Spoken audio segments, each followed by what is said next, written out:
Hello there, welcome to Noon Prayer Watch. It's Friday, the weekend is here. Shabbat Shalom, hope you all had a good week. This is Jacob coming to you from Osaka, Japan. Thanks for tuning in or catching up on the replay afterwards. Always appreciated. However, whenever you watch, we are here on the wall watching, praying, discussing what is happening in our nation, our communities, our cities, and our planet. This is the first broadcast of November. Welcome to November.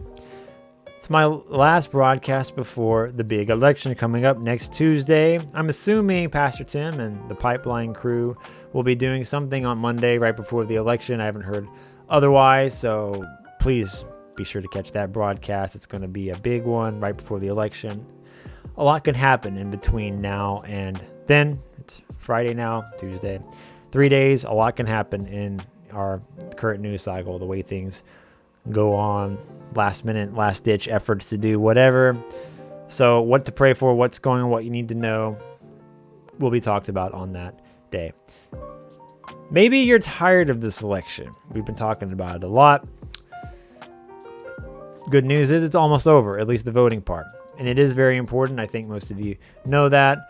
Remember that we do not choose our battles that we fight. We are in an army where our generals, our leaders tell us to go. That is where we must go. And our, of course, general, or rather our king, is God. And he has us here in the earth. This is what our fight is. This is what our portion is. If we have a kingdom, we are on the wall of the city, defending the wall of the city. If you can't, the enemy is attacking you can't just, get tired and go watch TV or something. Got to defend the wall. Got to take your place on the wall. Otherwise, going to be some big problems. That's just how it is. And so that's what we're here to talk about. We don't need to get upset. We don't need to get sad. We can be happy. We have the joy of the Lord. We're just going to talk about what we need to do. We're going to do it. So today's topic is being good stewards of our place on the wall. 3 things I want to talk about today. I want to talk about some negative attitudes people and Christians are having here, some dangerous ideas that I have been seeing. I also want to talk about, in a more meta, broader way, of who to vote for. Who should we really vote for in this election? I think you know who we want you to vote for, or who we think you should vote for, but I want to talk about it in a more broader sense. And then finally, because it's the last week of the election, some things were said in Pipeline earlier this weekend, or this week on Monday. I wanted to add a few of my cents, or my yen, I'm in Japan, I don't have cents, to the conversation there, because a few more things have happened, but also it's the final election. There's a lot of propaganda and gaslighting and lying going on. I wanted to hopefully address a couple of things there. So, topic number 1. I hear a lot of people in America, not just America, when it comes to voting, they say, it doesn't matter. My vote doesn't matter. There's millions and millions of people, whether I vote or not, it doesn't matter. And that is a dangerous idea from a lot of different perspectives, particularly from a kingdom perspective. Because we have this biblical principle of stewardship. God rewards good stewards. If you, one of my favorite stories in the Bible is the I'm mixing 2 words here. The parable of the talents that Jesus taught about. It's the rich guy and there's the 3 guys. And he gives them some money and he leaves and comes back and sees who invested it, who grew the money he invested. 2 guys invested and got a reward. He was happy with them. 1 guy just sat on it. He buried it in the ground. He was not happy. And he was happy with the 2 guys. He rewarded one of them, the guy who did the most, with more responsibility, more money. All of this to say, we need to bear fruit. Bearing fruit is good. Not so much the amount you bear, but bearing fruit, bearing good fruit is very important. Not bearing anything at all, wasting what you have, even if it's a little bit, that doesn't please the Lord. And I think that's one of the many lessons we can take from that parable. So your vote is like a talent. It might not seem like it has a lot of value. It might seem very small and insignificant, but it is important. And the Lord has if you're in a country that votes, whether it's America or somewhere else, you have a very small measure of authority. You have a voice that has impact on your environment, on your city, on your nation, or whatever. And so it's a good job. It's a good idea to be a good steward of that small measure of authority. Revelation says, those that overcome will rule and reign with the Lord in the world to come. And if we are not responsible now with the small measure of authority that we have, what does that say about our character? What is that going to say about us going forward in the long run? Just food for thought there. When we talk about defending a city, one soldier on a wall, he forms a link with many other soldiers that's a shield against the attacks of the enemy, right?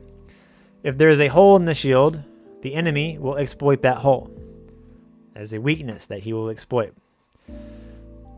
Or maybe let's make it a little bit more pragmatic. Some of you out there might be fans of the sport balls all out there. I'm a fan too. I like to watch sports sometimes in my free time. Take a sport like any sport basically, but like football, soccer, basketball, baseball, especially a sport like football or soccer where you have to build a physical wall with humans in order to stop the advance of the opponents here. You have to evenly cover the ground that you have to defend. If one person is out of place in any of these sports, baseball, you're too far over one direction, the enemy will try to exploit that weakness. Football, your defense, you're over too much. Running back and just run through and they score. Soccer especially, it's my favorite sport. You're inches out of place. The opponents can take advantage of that and score a goal, and game's basically over because this sport is a very low-scoring sport. It's very, I can't think of the English word. I'm thinking in Japanese. It's very strict. It's very easy to get punished in that kind of a game there. So that is all to say, everybody's important. Every position is important. One person messes up could spell the end for your side, potentially. We are a body. We are the body of Christ. Paul talks about this. We are all different parts of that body. We have different roles, different functions, different gifts. And every part is necessary for the entire body to function correctly. Whether you're something very significant like a hand or an eyeball, used all the time, very impactful in the world around you, or you're some joint, lymph node or something, thyroid, what is that even? I don't know. I'm not a medical expert, but it's very important. I've read on Twitter and social media, having a healthy thyroid is important. I don't know why, but it's important. So you could be the thyroid in whatever group you're a part of. And if you're not functioning correctly, that can bring down the whole thing. Your vote is important. Everybody understands this. Everybody knows this. But when it comes time to demonstrate this principle in real life, people will make excuses. They will be lazy. They will be pessimistic. I also think, it's my opinion, we are very blessed to be able to vote. Yet many people take this privilege for granted. And strong opinion, sorry, not sorry. I think it's really disrespectful to a lot of the people that have died and fought to give us these rights, because our ancestors did not always have them. They were suffering under very bad people for thousands of years. Okay, so we got to respect what the Lord has given us here. Cynicism and pessimism, they're not fruits of the Spirit, yet many Christians bear these fruit often, especially when it comes to elections. Being cynical about the other side cheating, for example, I hear that a lot, or that your vote doesn't matter, is not kingdom-minded for aforementioned reasons. Here in Japan, a lot of people have the same idea, not for the cheating part of things, but that their vote doesn't matter, because we have a party in Japan here, the LDP. They win 95% of the time throughout history. They always win. They're just good at winning. They're good at governing. They not necessarily good at governing, but they can, run a stable government, and that's why they keep winning. And young people, they grow up their entire life, this party's in power. They don't even bother voting because they don't see a point. They always win. Therefore, voter turnout is very low. But I said 95% of the time they win, 5% of the time they lose. And one of those times was this week on Sunday. The ruling party actually lost their election.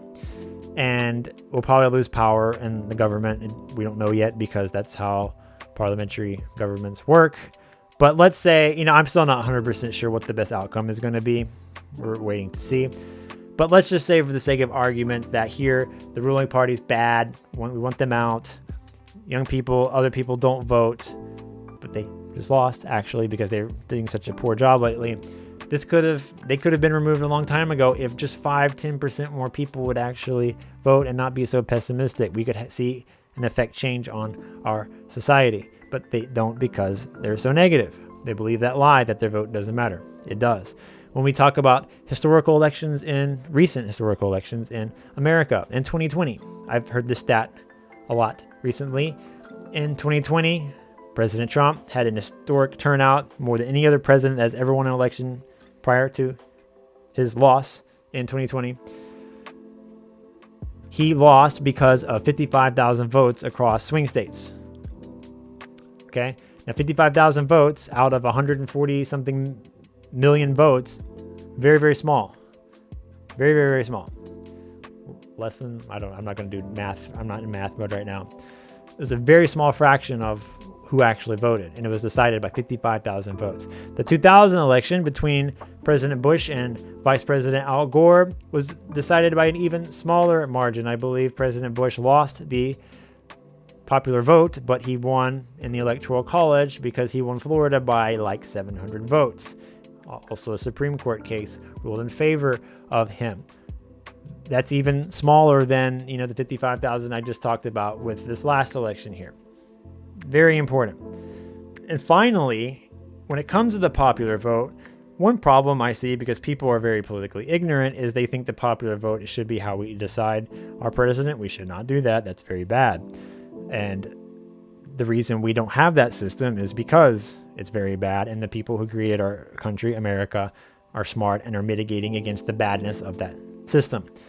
And because they understand more than we do today on balance, that's why that system's never going away. That being said, if you're like in California or some blue state and you want, President Trump to win and you don't vote because you don't think your vote matters, what happens is, this is like maybe a small thing, but that still hurts his showing in the popular vote. If more people would vote, even if their state is definitely going to go the other way, that popular vote will still, that number will increase, and that will give more people confidence in the outcome of the election. Potentially, he won't actually lose the popular vote, yet win in the Electoral College. That's just something I'm throwing out there. You can still help indirectly by voting, even if you don't think your vote matters, because it does matter. So let's not be lazy. Let's not be pessimistic. We will fight our fights. We will take our place on the wall.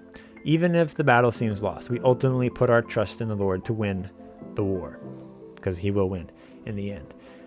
We also have to fight for election integrity. It's a big fight right now. And it might seem bleak, but personally, I'm optimistic. I'm seeing a shift in the conversation for election integrity, voter ID, things like that. 81+% of people support that measure, even though our current administration is fighting that and all of that sort of stuff. It's a very sensible, common sense thing to do. Every other country does it, and it's not controversial. It's not racist in any other country except America. Actually, it's racist to not have it, but that's another conversation. But we got to keep fighting, because we will win. We will win because it's the common sense thing to do. So please vote on Tuesday. Vote early if you can. If you cannot vote, don't, because that's a crime. That's illegal. Please pray for us. And once the voting is done, continue to pray, because it's not time to relax. The fight continues, especially if some sketchy people are up to shenanigans like what happened 4 years ago. We've got to pray that the truth is out there, light will be exposed on darkness, and that we will have a smooth transition of power in this upcoming election. We cannot let peace, if the candidate you want to win, we can't not let peace or good times let us become weak, because that opens up the opportunity for bad times to come in. If you vote for someone and they win, great. And then you go and you don't pay attention to what they're doing, it's not good. We have to watch them. We have to be on our wall watching, even if it doesn't seem like there's an enemy around, because the enemy will come eventually. If you're not being attacked, the enemy is preparing to attack you. So we need to always be ready. We need to always be vigilant. We need to steel ourselves and get ready to repel and fight. Our fight for the kingdom does not end until Jesus returns.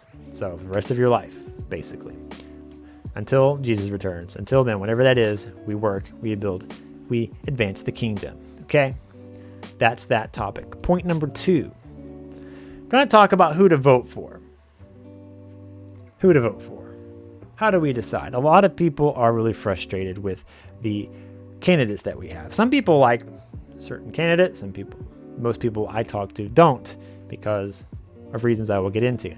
But when it comes to Christians talking to each other about who to vote for, it's kind of an awkward subject because, one, people don't want to be pushy. Everyone knows a lot of people are dissatisfied with the 2 candidates that we have. But also, whoever you choose to support and to back and to promote, a lot of people will get angry because people can't control their emotions or something. But it's because mainly, our candidates are flawed. When it comes, we're talking about biblical principles, kingdom principles. On both sides of the aisle, we have a lot of problems here. Some more than others, but we have a lot of problems nonetheless. And the thing is this is an illusion. It's an illusion. And I say this because all of the candidates that we've had up until now have been flawed and imperfect. We've just been fed propaganda, tricking us into believing that they're not as bad as they look. And I think we can give credit to like social media, alternative media, new media, whatever you want to call it, media that is outside of the control of the narrative of the mainstream media, easy to dispel this fantasy that these candidates are squeaky clean good people. We have hot mics. When they make a mistake, it spreads like wildfire all over the internet, and we can see more of who they are. The longer you spend with any other human being, doesn't matter who they are, you're gonna see flaws in them because none of us are perfect, right?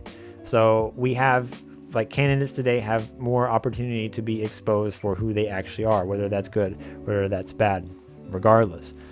And a lot of Christians are choosing now not to vote for a candidate because they're dissatisfied.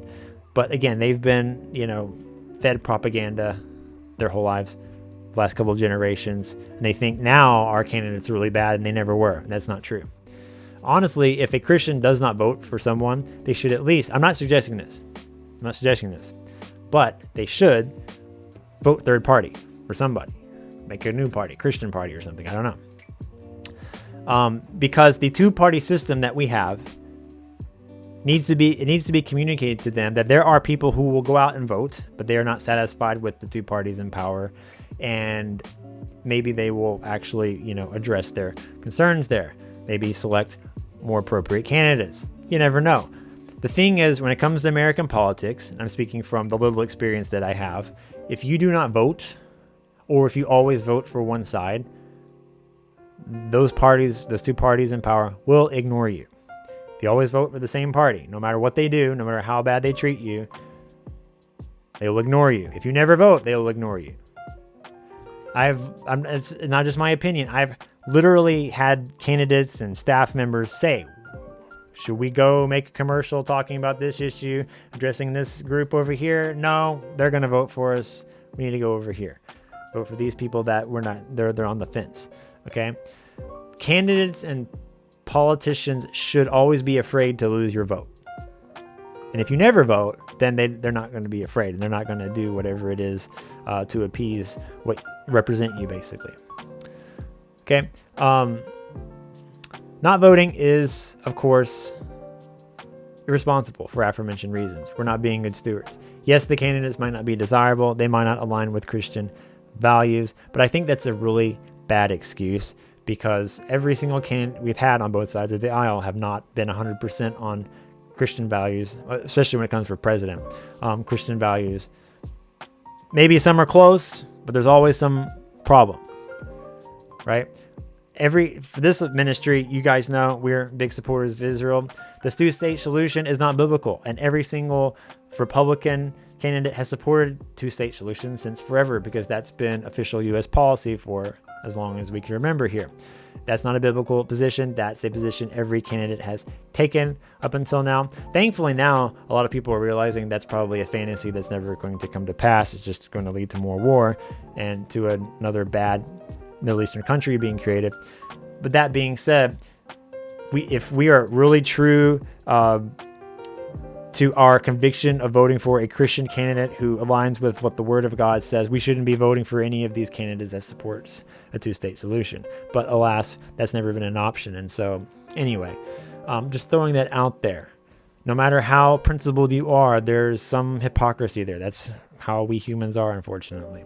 So it's simple, I guess. In my mind, it's simple. Who do we vote for? We vote for the side that is more easily influenced by the kingdom. Which side do you think that is? We vote for the side that can be easily held accountable, more easily held accountable by the kingdom, by Christians, by biblical values. And we vote for the side that will not take our support for granted. The Democratic Party takes the support of their voting blocks for granted. That is why I believe, one of the reasons I believe Hillary Clinton lost in 2016. She, like the labor vote and the Rust Belt, for example, she took them for granted. They voted for Trump, which they never vote for Republican. I think that Vice President Kamala Harris is taking a lot of groups for granted now, and I think they actually realize this, and they're scrambling, trying to get some of their support back. Don't think it's going to work personally, but that's what they're doing. Whoever we vote for, we need to make sure that they don't take our votes for granted. So, how much time we got? All right, good. That being said, my final point, and then I'll let you guys go. This last week in the election, lots of scary words are being thrown out. This election's been a little frustrating because we're not really talking about policy that much, at least from the Democratic side of things. J.D. Vance especially is really good at elucidating on the policies of their side of the ticket.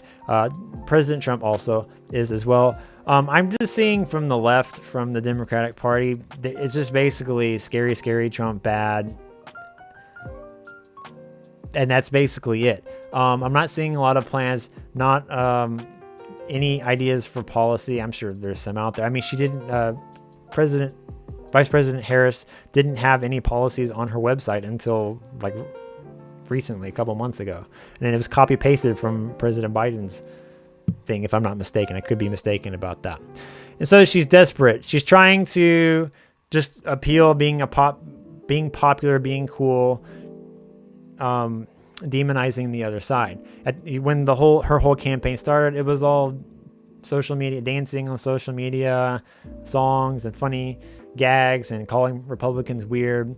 And it doesn't seem to be resonating with the voters. And so now we've gone to very wicked name calling here in desperation, especially this last week. President Trump has been compared to that one scary mustachioed Austrian man who I will not name because the algorithm does not like it when you say his name. It demotes your stuff on the websites out there. He's you know him. He's the one that ruled Germany in the 1930s and 40s. Among other historical figures she's compared him to. And that's, of course, a lie for a lot of reasons. He's also throwing the F word around a lot. Fascism. Throwing that word around a lot. And I hear a lot of people talk about this word, and 99% of the people don't know what this word means. Why is this incorrect? I wanted to address this just for a few moments here. Fascism's hard to talk about because fascism is a lie. It lies about what it actually is, and the people that talk about it lie about it. Fascism, Marxism, socialism, communism, they're all related, and they're all, at the end of the day, in the same messed up family of Central European political ideologies. A lot of people will get technical and say, no, it's not the same thing. It's different. This is right wing. That's left wing. But they're being intellectually dishonest. At the end of the day, in the pragmatic sense, they are the same. When it comes to the left especially, people like to get really dogmatic about the technical definitions of things. For example, China. You've heard of this country. They're really close to me, 3 hours away by airplane. Their official name, of course, is the People's Republic of China, but they are not a republic, at least in practice. They're not for the people. It's an autocracy. Not a lot of freedom there. But that's the name. They pretend to be a republic for the people. Even better example, right next door, the Democratic People's Republic of Korea, also called North Korea. They are not a republic. They are not for the people. They are not even democratic. I guess you can vote, but bad news if you don't vote for the guy in charge, who's basically a king, if not more than a king. He's a god to them. At least he tries to be. You essentially have to worship him. Okay, but they're on the left wing of the political scale there, and that's what they do. They put these titles out and pretend like people believe them. I don't know. People can lie about titles they use, about data they use, about sources that they use, about polling data and statistics and all those sorts of things. Like my math professor always used to say, he would always say, figures don't lie, but liars can figure. You might have information or numbers, but the people making that information or numbers, they can lie. I know you guys know this, but a lot of people like to pretend that it's subjective and honest all of the time, and it's not. So people throw around these scary words, but they don't really know what they mean. I'll give you an example. Here in Japan, I mentioned this party earlier, the LDP, the Liberal Democratic Party. If you're an American and I say Liberal Democratic Party, what do you think their politics will be? Surprise, surprise, they are a right-wing party. They are the right-wing party here in Japan. But if I go to America and say the Liberal Democrats are the right-wing party here, it's going to be met with some confused looks because the word liberal and democratic equals the left in America. And that's because the left-right paradigm that we use to describe politics is really bad. It's very bad. It was originally designed to measure something very simple, and modern politics has exceeded this simple paradigm. It leads to a lot of confusion, a lot of discord, and a lot of bad, unproductive discourse. It also makes it very easy to lie, which is why we have Vice President Harris comparing President Trump to that one angry, mustachioed Austrian man who ruled Germany in the 1930s and 40s that I will not mention the name of. Because even though you could argue that he is right-wing, both of them are right-wing, there is another axis of political differentiation that separates them, which makes it a lie. When it comes to left and right, that was originally, in the French Parliament back in the day. You had the king. People on the right supported the king and letting him have the power. The people on the left wanted power to go to the people. That's really where that axis, that metric came from. America kind of flipped the whole thing because we didn't have a king anymore. We gave power to the people originally. So people on the right support the power for the people. People on the left want to take it away and give it to the government. That's my very short lesson on that. I learned that at Bossier Parish Community College, the Highway Harvard, as Pastor John West likes to call it. But it's really hard to describe current politics based on this metric because we have a left-right sort of a thing, but you also have an authoritarian and libertarian axis going on. So it's actually a two-dimensional framework rather than just a one-dimensional framework. And a lot of people don't really talk about this or understand this, although more people are doing it. And the difference between the parties that we have now here in America and communism and fascism is authoritarianism. The government doesn't have as much power to enact all of these things that Republicans and everybody are accused of doing. They're going to turn our country into Nazi Germany. They can't do that because the American government, the system, the Constitution won't allow that to happen because the people that made our country were blessed by God. They were smart. They understood history. They understood political systems and all that sort of stuff. So let's think about this just for a moment here. Who's more authoritarian? Which party is more authoritarian? Let's talk about abortion, for example. President Trump's policy is to let the states decide. He is divesting power from the federal government, giving it closer to the people. They can decide what they want to do with that. The Democratic Party wants to decide for you, wants to control that issue. Who's more authoritarian? Fascism is authoritarian there. They are closer to that, in my opinion. We had a couple years ago a pandemic, and there was this vaccine. Does this vaccine work? Does it make you sick? Doesn't really matter. The Democrats were in charge, and they were really trying to force everyone to take this vaccine. And if you didn't take it, they would ruin your life. A lot of bad things would happen to you. They were trying to force this. The Republican side of things, which wanted more freedom, wanted to let you make your own choice there. Who's more authoritarian in that situation? Which is kind of ironic because, like 10 years ago, the Democrats were the ones that were anti-vax. But anyway, moving on to the next topic. Trump is accused of doing a lot of things, or is going to do a lot of things, which he didn't do in his first term. I don't know why people can't remember that. But even if he wanted to do those things, he doesn't have the power. If he wanted to do those things, he would have to go around Congress. He would have to go around the Constitution. He would have to corrupt the Supreme Court. But who has been doing that in recent history? Who has been writing so many executive orders to go around Congress? Who has been proposing to increase the size of the Supreme Court and packing it with justices to reflect the ideology of those in charge? The Democratic Party has been. So I could go on and on and on, give so many different examples. Let's ignore all the fear mongering. Let's ignore all the propaganda, all of the gaslighting. Let's use common sense, logic, our brains that the Lord gave us, and make sensible decisions. Don't get emotional. Don't let it distract you from doing what the Lord wants us to do. We shouldn't let that happen here. So in conclusion, if President Trump wins a second term next week, that's not going to solve all the problems in the world.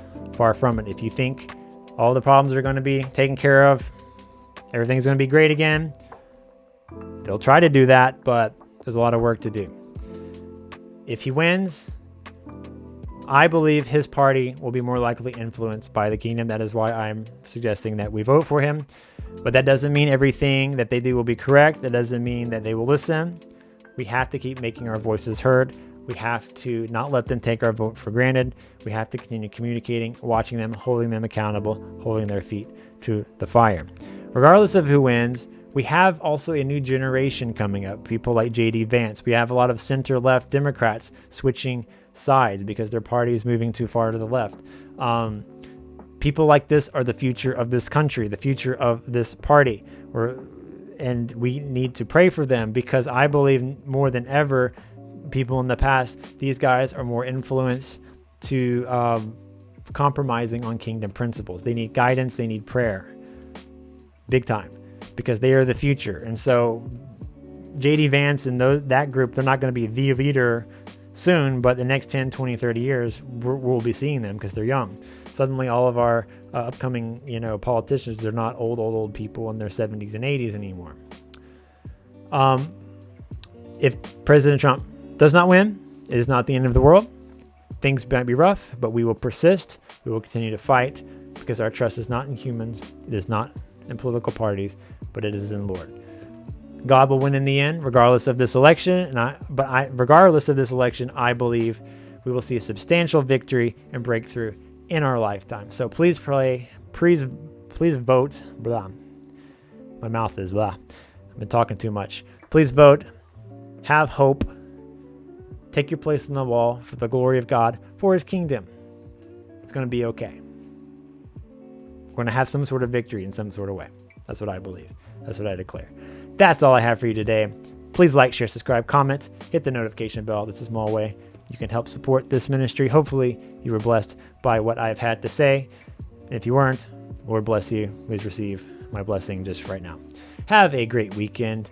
I will see you next time. Remember to always bring order to chaos. Thanks for watching. Goodbye.